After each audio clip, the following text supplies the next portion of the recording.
to your Entrepreneur Resources show. I'm super excited that you're here with me today. Thank you so much for tuning in. I'm Venice, your host, and here at your Entrepreneur Resources, we discover the no-fluff action steps to help you avoid all the overwhelm and all the BS out there, connecting you with the right mentors, resources, and tools, helping you every step of the way on your entrepreneurial journey.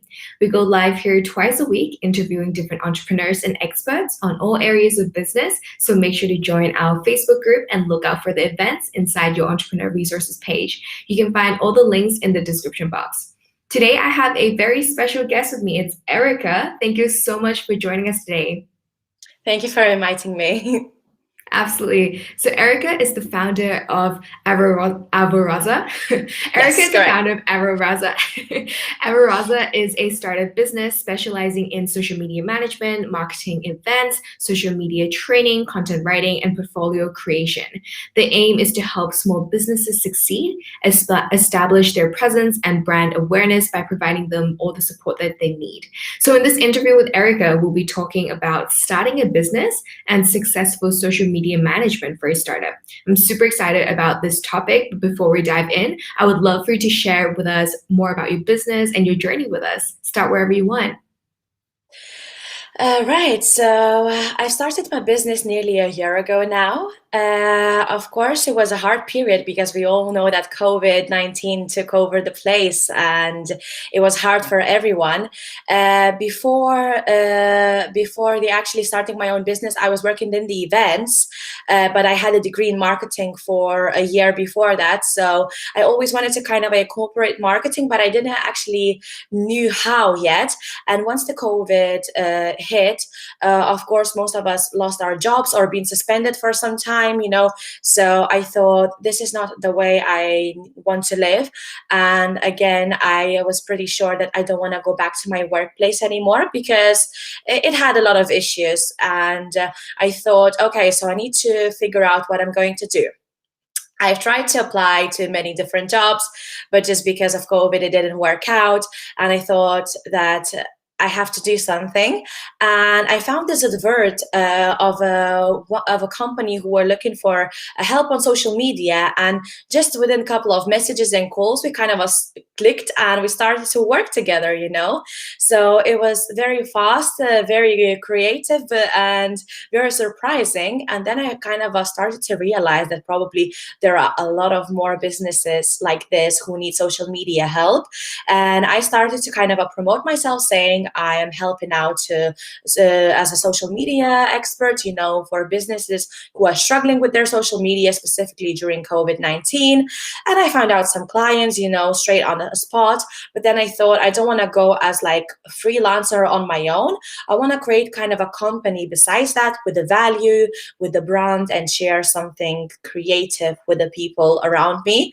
So in order to do that, I established a company called Avaraza. And Avaraza is actually a reverse of my grandmother's and great-grandma's maiden name, which is Azarova. It's coming from a Russian background because I'm half Russian, half Lithuanian. So it was kind of where the story came in. And just because they are both very important women in my life and they made me who I am today, I thought it's a good way to honor them besides, just bringing value to people. And my aim is kind of, when starting, was to provide people with quality, to provide people with a relationship and establish that the relationship as I had with my great-grandma, with my grandma, So it was all about relationship, about making connections and networking. And so far, it seems to be working quite great. So that's how pretty much it's all started. And since then, I have been pursuing social media career for now pretty much a year. So yeah. That's amazing. I love that because I feel like you didn't start out knowing you're going to be an entrepreneur. You just kind of fell into it because the circumstances around you changed and you're like, okay, so this is the new direction I'm going to be going to, right? And in your experience working with different small business owners and startups, what do you think are some of the main challenges that people run into to prevent them from starting, or to, have them stuck on the way and not knowing how to proceed forward? So mainly what I find is small businesses usually lack the budget. So they try to do things themselves, but then at the end of the day, you figure out that you cannot do things the right way yourself. So you have to hire help. For that reason, I really offer very decent rates for the small businesses so they could afford me. I'm not going, high, not aiming for high prices or something. My aim is here to help. And just because a lot of small businesses are actually lacking of knowledge, you can watch YouTube videos, you can try and train yourself, but at the end of the day, if you've never done this before, you will usually get stuck at some point. So, having someone who can help you out and guide you through the entire process is a really good thing to do, because you will be aiming to feel more confident, you will be able to produce the content, and have someone by your side who has an extra knowledge and who will be able to help. So when, working with social media from the small businesses, usually I find what is hard is that people, they either don't have time or they don't have knowledge. And these are the two main things I usually keep into consideration, just because there needs someone like me in these occasions. So that's kind of the main struggle they have. Absolutely. I do agree, because we feel like we need to wear all the hats, right? We don't have the budget, we don't have the time, but we're like, no, no, no, we're gonna just do everything ourselves. So for example, for an entrepreneur or a solopreneur that's just starting out right now, what do you think is the most important thing for them to figure out or to focus on? So the first thing I think it should be, kind of a starting to write a plan on what the services you will be aiming to provide. That's kind of the first thing. I was, even myself, I was actually aiming to go full on with a full business plan, but then I thought it's going to take so much time and I will never going to start, because once you prepare, it takes so much time. So I started literally diving in and then figuring it all out on the way. So it was crazy. It was challenging, but on the other hand, it kind of gave me the motivation to go further and further, rather than, preparing for 6 months or a year and then starting things. So it would have taken way too long. So if you're a solopreneur, entrepreneur, mompreneur, a freelancer, or a startup, I would suggest, instead of waiting and giving excuses, why you can't make it today, just start doing it.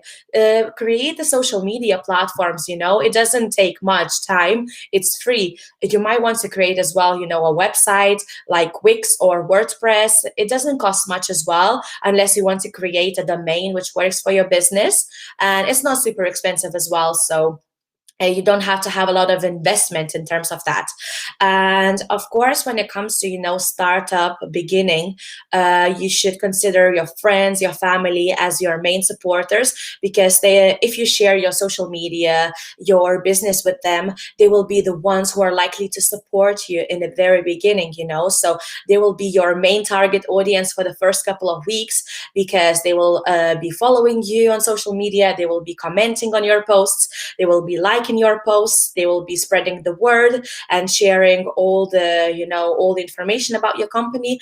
And basically, this is how in the first 6 months I've got all my clients through the word of mouth, which is very rare in the first couple of months, but it was basically because my friends and family shared the word of mouth, and that's how the clients started to pop in. So just try and find your supporters. And of course, networking is a big deal, even participating in all the Facebook groups, sharing some stuff about yourself, and perhaps accompanying somebody like entrepreneur resources like yours, and other art magazines or podcasts. Just try and be open to all the opportunities, get to know people, and it will broaden your network, it will broaden your connections, and you will end up in a really good place at the end. I really love what you brought up just now. I feel like it's so important to network because collaboration is probably one of the best ways to get you from A to B to C to D, right? Like if you Of don't course. collaborate with people and if you just think of other people as competitors, you're never going to grow. You're never going to move forward in your business journey. So, that collaboration with either being a guest on a podcast, writing even a guest blog post, or anything as simple as just sharing someone else's content on Instagram story. Like that could be a great way to collaborate. And another great point I think you brought up as well is that when entrepreneurs just start their businesses, a lot of the time we're kind of embarrassed. Like we're like, oh, I don't know if it's going to work out. I'm kind of, imposter syndrome. I don't know if my friends and family are going to support me. And they don't want to talk about it. And that's a big problem because if you don't talk about it, no one is going to know. And just because your friends and family might not be your ideal audience, might not be like the little like niche that you're trying to target, it doesn't matter. They might know someone that is, right? So getting like just putting yourself out there, talk about your business and just showing up, I think, 100% super, super important. Thank you for sharing that. I know we touched on social media just very briefly now. How do you recommend someone that's just starting out to kind of choose which platform they should focus on, like which social media platform? Because there's so many right now, right? Yeah. In terms of selecting the right social media platform, it depends on what kind of a business you have.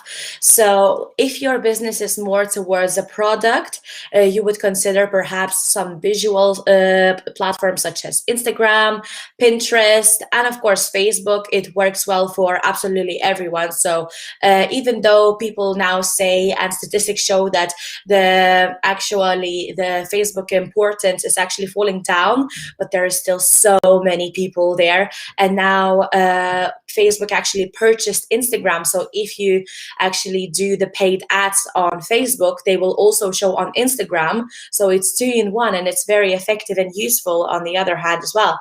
So when it comes to selecting the right platforms, I would always say Facebook is number one because it can do a lot of good. It can attract any type of audience.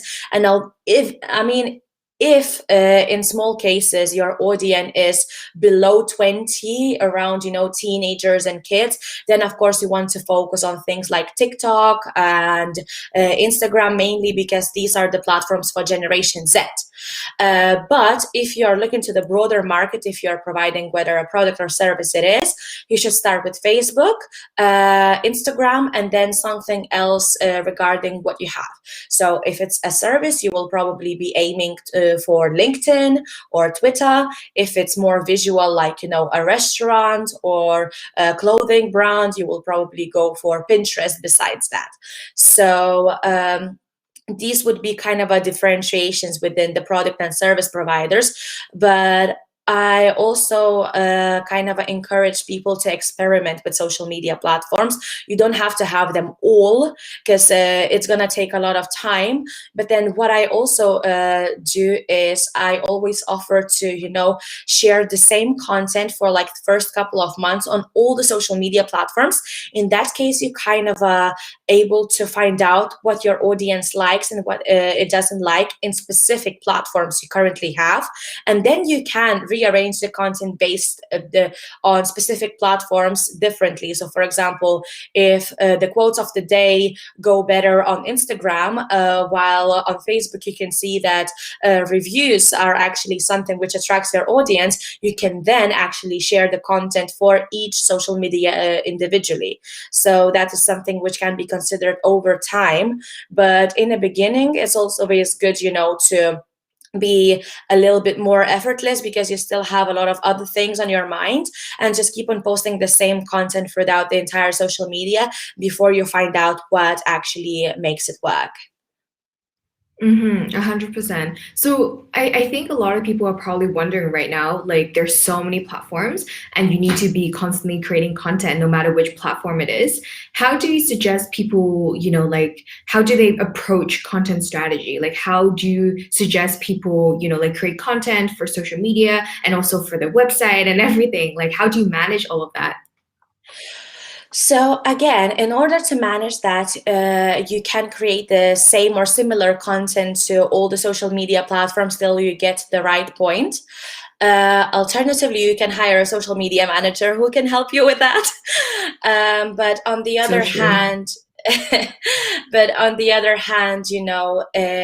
it's very important that for any social media platform, the content you share is valuable.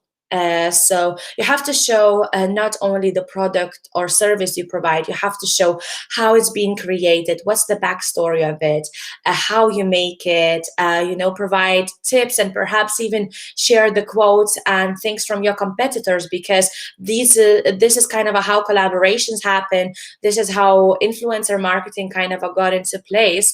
And of course, every year there is different trend coming in, and for specifically if we're talking about 2021, in terms of the content, there are a couple of things which are very important, which is sustainability and human rights.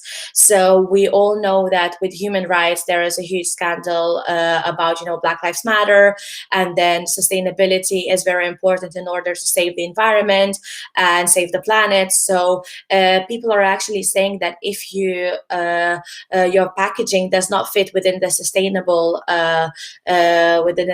environmental things, you will not be succeeding about it. So being able to follow the trends is extremely important these days. So that's how your content should be created and taken into consideration before you actually do something.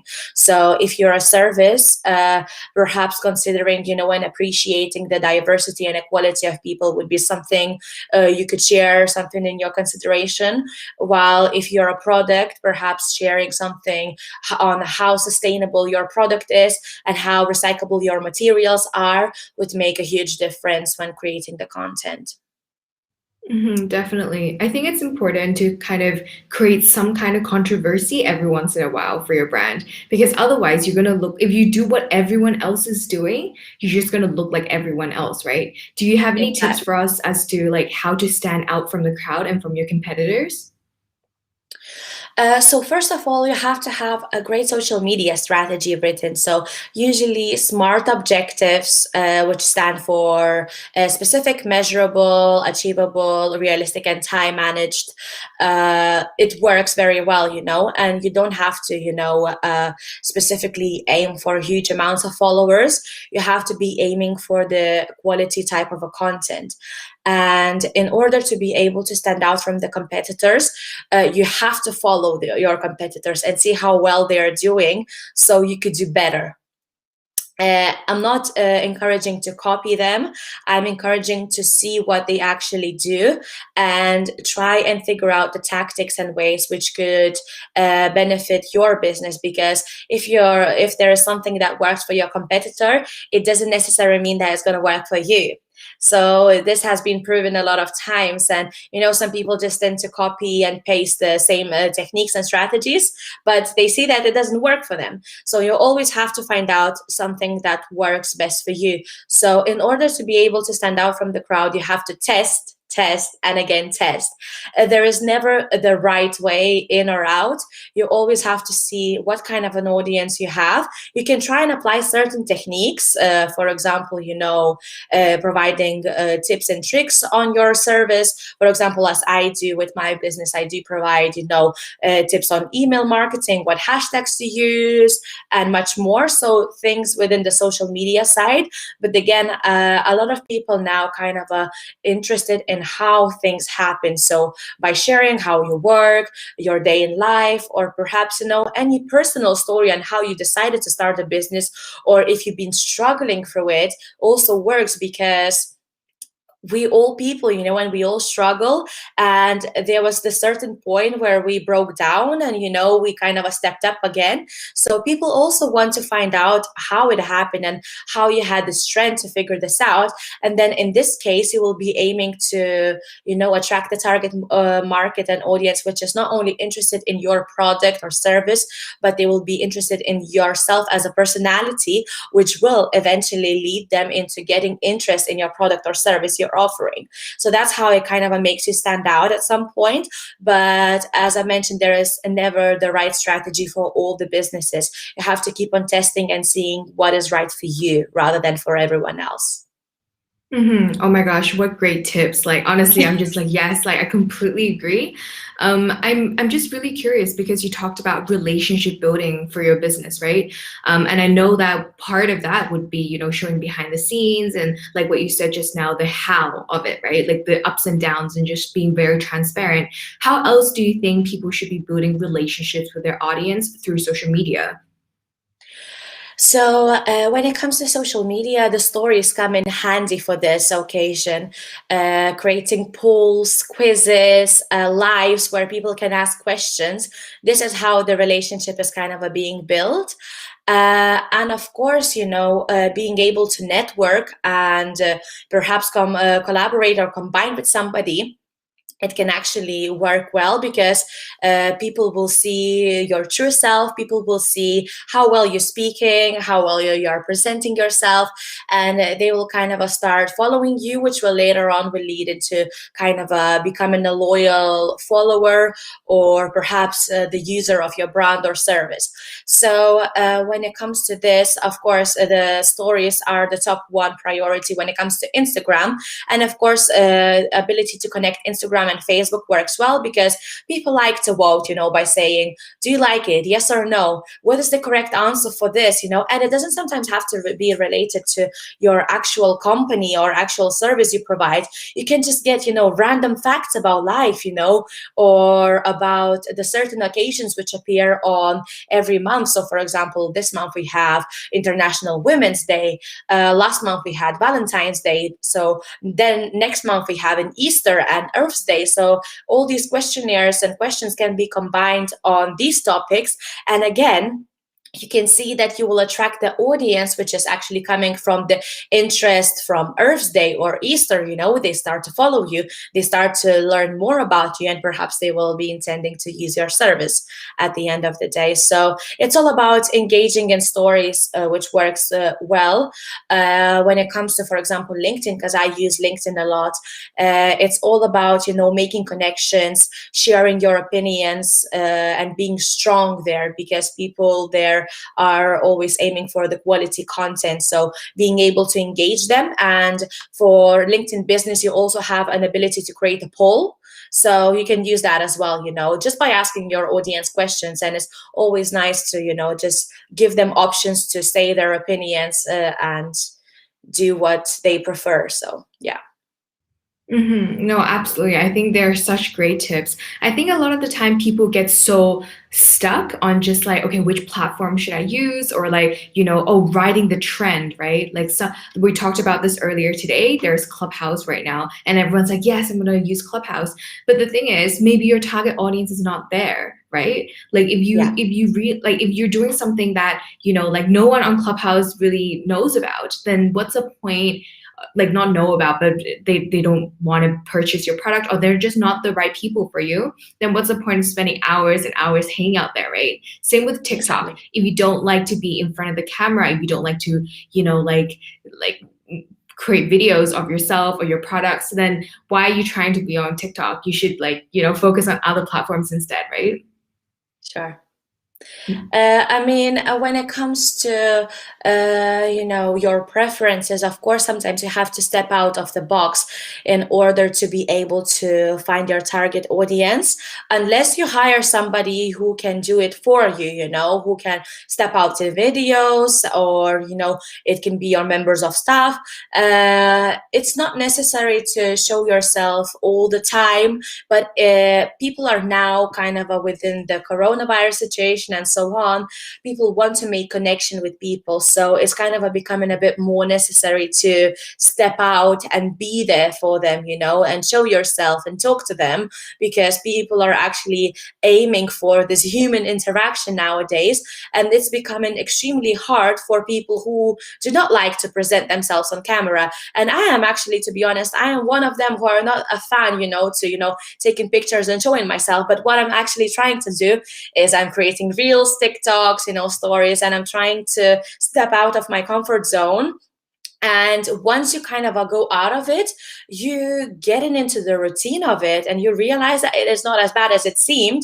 But still, for the people who are not very good at cameras, and they are not willing to do that, there are content options where, like you can still create quizzes and polls, for example, questions for your audience without showing yourself. Or perhaps you can consider, your colleague, a teammate, or anyone else who would be able to willingly do that for you and show themselves in order to, attract these clients. Because as I'm mentioning, nowadays human interaction is what's kind of a trending, and it's needed to be there. So it is hard if your business doesn't have any face contact. So people are actually, there is a statistic which is proven to be very effective. Even like, for example, you sell the bags.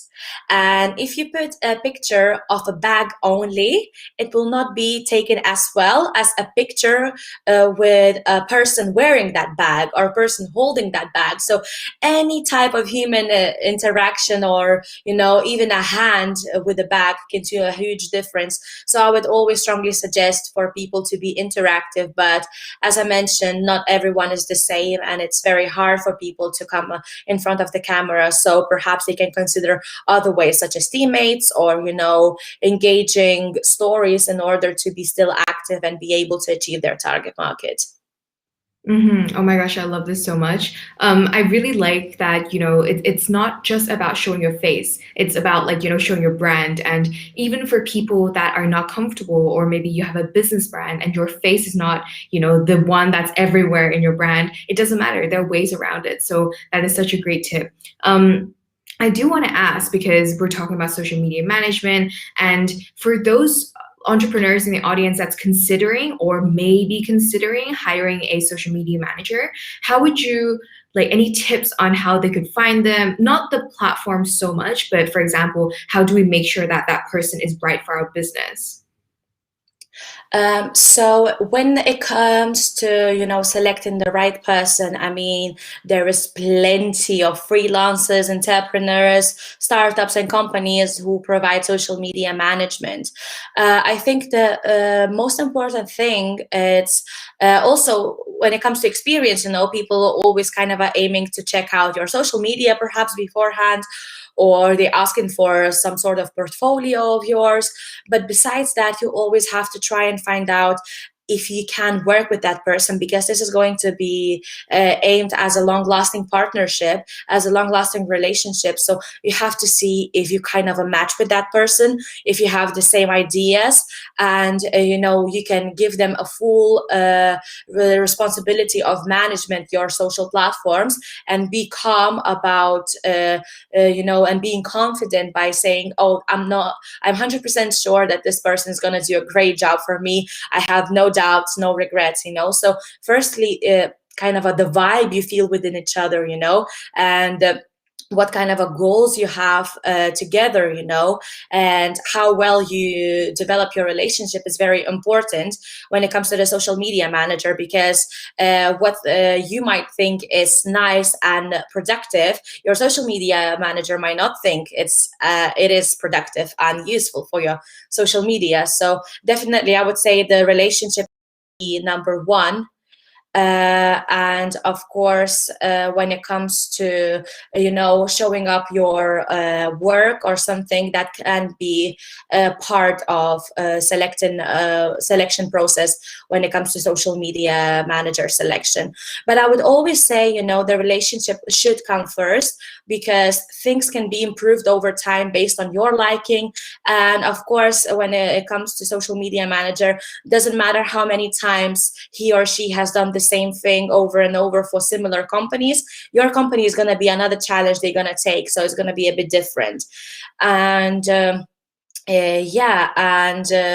again, with the social media manager, a lot of people are actually trying to look for people who specify in certain, businesses, so that can be convenient for them. But on the other hand, you might try to find somebody who has never worked with your business, so they could bring a fresh perspective for you.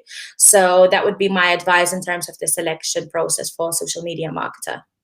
And there's so many different angles that you just gave us. So I'm sure a lot of entrepreneurs listening right now is probably like, okay, like which should I focus on? But at the end of the day, I think relationship is definitely one of the most important. You can't work with someone that you don't get along with, and you probably shouldn't either. Like there's someone better out there that can like match your interests, match your passion, see your vision the way that you do. So I think that's super important. And I thank you for all the tips again. And before I let you go, I do want to ask you about the gift that you have for us, your consultation. Tell us a little bit more about that. So rather than, me making people book appointments with me beforehand and charging them, I always provide free consultation. And if they are interested in my service, I am aiming to get the info out of them. I review their social media platforms, and then I provide a page or two of the potential recommendations which can be done. So it kind of accounts as a free consultation, because I do give them an insight of what is going great, what is going bad, what can be improved, and how things can be achieved. So if you're interested in social media management, you can always feel free to reach me out. I'll be happy to help you out. And even though if you don't decide to, hire me as your social media person, I'll be happy just, give you some tips and tricks and guidance on what can be done and what can be improved. And once you see this free consultation, once you see my advice, and if you decide that this is valuable and you want to pursue it, but you don't have enough knowledge or enough time, I'm always available. I'm always here to help you out. Thank you so much for that. And where can people connect with you? What's the best platform to find you? I am actually actively working on 4 platforms. So Facebook, Instagram, TikTok recently, and as well as LinkedIn. You can always find me as Avaraza Marketing. So everywhere you go, just type in Avaraza Marketing and you'll be able to see my work. So whether it's Instagram, TikTok, Facebook, or LinkedIn. Amazing. And yeah, sorry. I do have a website. I do have a website, which is www.avaraza.co.uk. So in case someone wants to visit the website. Yeah, sounds great. Thank you again so much for being on your Entrepreneur Resources show. I love all the tips, all of the strategies you've given us, and I'm sure a lot of us have walked away with a lot of notes. And for entrepreneurs that's listening right now, in case you want to get the summary of the interview, make sure to check out our show notes, which I'll link in the description box. We have our live interviews with experts here twice a week, so make sure to stay tuned and join our community on Facebook. Again, you can find the links in the description box. We've also started speed networking rooms on Clubhouse where you can connect and collaborate with like-minded entrepreneurs. Again, all about relationships. So if you're on Clubhouse, make sure to follow me at Venice. Come say hi and chat with us. Thank you so much, Erika, for being here. Thank you everyone for tuning in. Have a great rest of your day, and I'll